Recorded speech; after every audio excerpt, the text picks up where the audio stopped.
လွန်ခဲ့တဲ့ဆယ်စုနှစ်တခုနောက်ကညာတိတာရဲ့ရွာလေးတွေမှာဖြစ်ခဲ့တာပါ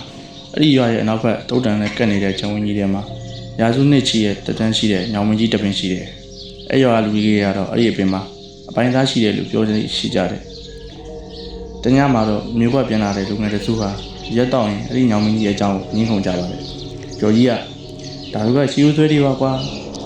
အခုအဲ့ဒီပင်ရောက်ကိုတွားရပြမယ်လို့တကယ်ချင်းတွေပြောလိုက်တယ်တကယ်ချင်းတွေကမလုံးနဲ့အဲ့ဒီမှာကိုပိုင်တူဦးတဲ့လူတွေရှိတယ်ကျော်ကြီးကိုပြန်ပြောတယ်ကျော်ကြီးကတော့ဒီမဆိုင်ပဲစောင်းတက်တဲ့တမိတစ်ချောင်းနဲ့အောင်မြင်ရှိအောင်ထပ်သွားခဲ့ပါတယ်ညစနစ်ဝင်းကျင်မှာပုံချင်းတစ်ခုလုံးတိတ်ဆိတ်နေပြီးခွေးတန်ကြီးကတော့တရွာလုံးညင်နေပါတယ်ကျော်ကြီးကညောင်မရောက်မှလဲရင်ငှိုက်ကနေဖြစ်သွားတဲ့အချိန်မှာမိတ်လူငားရင်ပေါ်ဘာလာလောက်တာလဲဒီဆက်ဆက်အတန်းတစ်ခုကြောင့်ကျော်ကြီးလက်နေသွားပါတယ်ဓမီနဲ့ထိုးကြည့်တဲ့အခါမှာတော့ဘယ်သူမှမရှိဘူးဒါပေမဲ့ခြေထောက်နှစောင်းလုံးကိုတယောက်ကဆွဲမှထားသလိုနေထဲမှာရောက်တက်သွားပါတယ်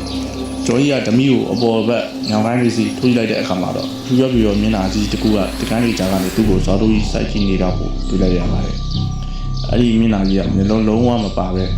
အပေါက်မဲကြီးနှစ်ခုပဲရှိနေတာပါကျော်ကြီးကအဝူကျူးသားပြီးမဲ့အတန်ကလုံးဝထွက်မှာတော့အဲ့ဒီအရာကြီးကတဖြည်းဖြည်းဆင်းလာပြီးသူ့ရဲ့အနာမှာကပ်ပြောလိုက်တာလင်းနာမယ်ဆိုတာငါတီးတာပဲနောက်နေ့မနေ့မှာတော့ဒေါ်လာတွေကကျော်ကြီးကိုညောင်မင်းရဲ့မြင်းဆုံးတက်တိုင်းပေါ်မှာတတိနေတာကိုတွေ့ခဲ့ရပါတယ်သူသန်းနာကသူ့တော့တာဘူးကဘာလီကားမှလည်းမရှိဘာကီးမှလည်းမရှိပဲတက်သွားတာ